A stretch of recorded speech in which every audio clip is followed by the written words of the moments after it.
If you ask a disagreeable person what he wants, say, or she wants, they'll tell you right away. They know. It's like, this is what I want and this is how I'm going to get it. But agreeable people, especially if they're really agreeable, are so agreeable that they often don't even know what they want, because they're so accustomed to living for other people and to finding out what other people want and to trying to make them comfortable and so forth, that it's harder for them to find a sense of their own desires as they move through life. And that's not, look, there's situations where that's advantageous, but it's certainly not advantageous if you're going to try to forge yourself a career. That just doesn't work at all. And so even though on average men and women aren't that much different in terms of their levels of agreeableness by the group, if you go out and you look at the extremes, they're very different. So all of the most agreeable people are women, and all of the most disagreeable people are men. And the thing is, the extremes are often what matter rather than what's in the middle. And so one of the ways that's reflected in society, by the way, is there's way more men in prison. And the best personality predictor of being imprisoned is to be low in agreeableness.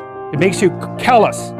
Now you might think, well, what's the opposite of compassion and politeness? And the answer to that is, I think it's best sort of conceptualized as a trading game.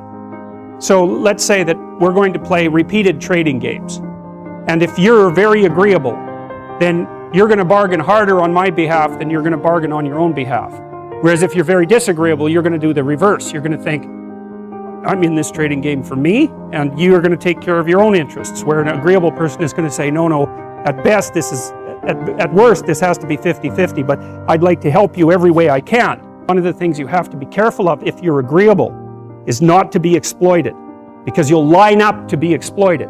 And I think the reason for that is because you're wired to be exploited by infants. And so that just doesn't work so well in that actual world. And one of the things that happens very often in psychotherapy, people come to psychotherapy for multiple reasons, but one of them is they often come because they're too agreeable. And so what they get is so-called assertiveness training, although it's not exactly assertiveness that's being trained. What it is the ability to learn how to negotiate on your own behalf. And one of the things I tell agreeable people, especially if they're conscientious, is say what you think. Tell the truth about what you think. There's going to be things you think that you think are nasty and harsh, and they probably are nasty and harsh, but they're also probably true.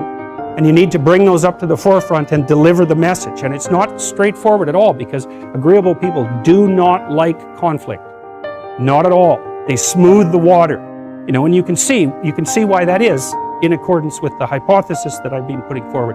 You don't want conflict around infants. It's too damn dangerous. You don't want fights to break out. You don't want anything to disturb the relative peace. And if you're also more prone to being hurt physically and perhaps emotionally, you're also maybe loath to engage in the kind of high-intensity conflict that will solve problems in the short term, because it takes a lot of conflict to solve problems in the short term. And if that can spiral up to where it's dangerous, which it can if it gets uncontrolled, it might be safer in the short term to keep the waters smooth and to not delve into those situations where conflict emerges. The problem with that is it's not a very good medium to long-term strategy, right? Because lots of times there are things you have to talk about because they're not going to go away. And the advantage to having a well-socialized disagreeable person is that they really don't let much get in their way. So if you can get a kid who's disagreeable socialized, that person can be quite the creature, because they're very forward-moving in their nature and very difficult to stop. But if you don't get them successfully domesticated, tamed, roughly speaking, by the time they're 4, their peers reject them. And that's a big problem, because your job as a parent is to make your child socially desirable by the age of 4. Like you want to burn that into your brain, because people don't know that. That's your job. And here's why. It's easy if you think about it carefully. So you imagine you've got a 3-year-old child, so sort of halfway through that initial period of socialization, and you take that child out in public. Okay, what do you want for the child? Who cares about you? What do you want for the child?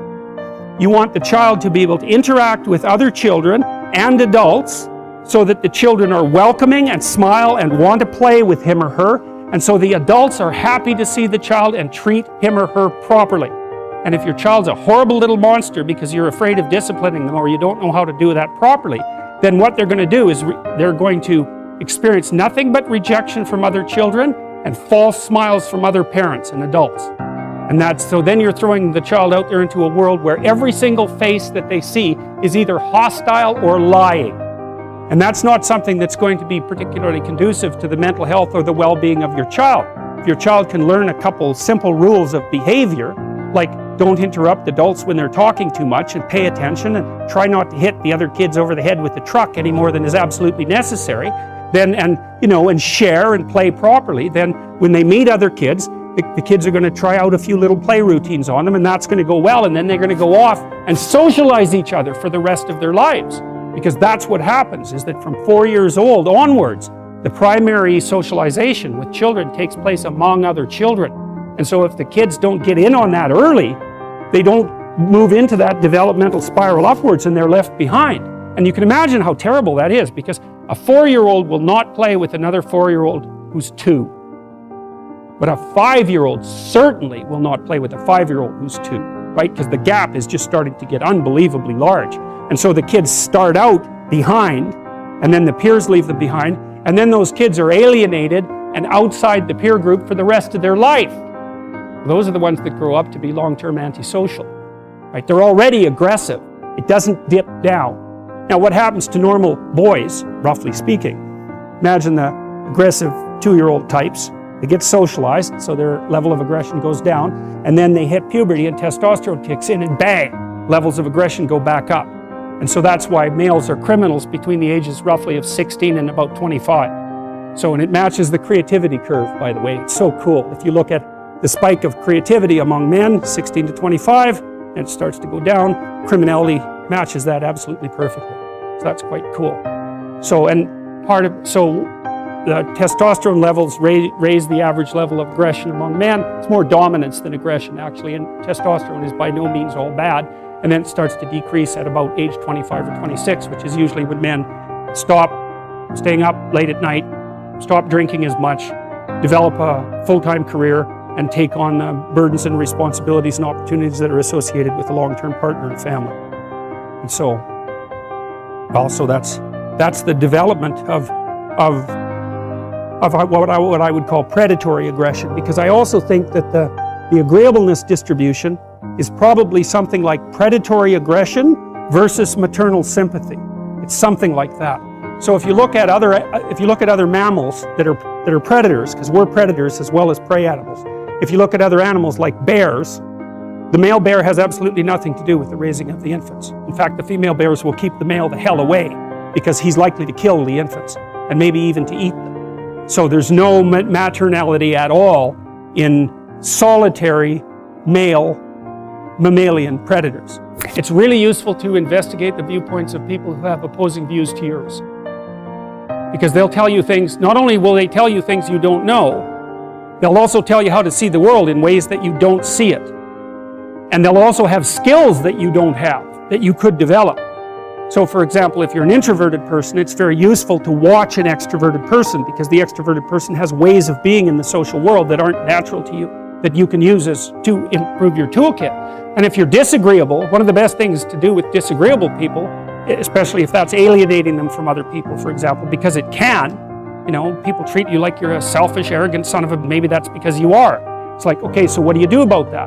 One of the most promising treatments, let's say, for that is get the person to do something for someone else once a day, just as a practice, and learn how to do it. Maybe you can wake the circuit up, if you think that it's lying dormant in you, which is probably right. I think we have a very wide range of propensities within us. Some are switched on, genetic propensities. Some are switched on, but I think that if you put yourself in the right situation or walk yourself through the right exercises, you can switch some of these other things on as well. But it takes work and dedication and discipline. I would say, generally speaking, if you want to adapt yourself properly to life, you should find a niche in the environment that corresponds with your temperament. Right? You shouldn't work at cross purposes to your temperament because it's just too damn difficult. But having done that, then you should work on developing the skills and viewpoints that exist in the space opposite to your personality, because that's where you're fundamentally underdeveloped. And that way I think you can extend out your temperamental capability across a wider range. And to me, that's roughly equivalent as bringing a richer toolkit to each situation.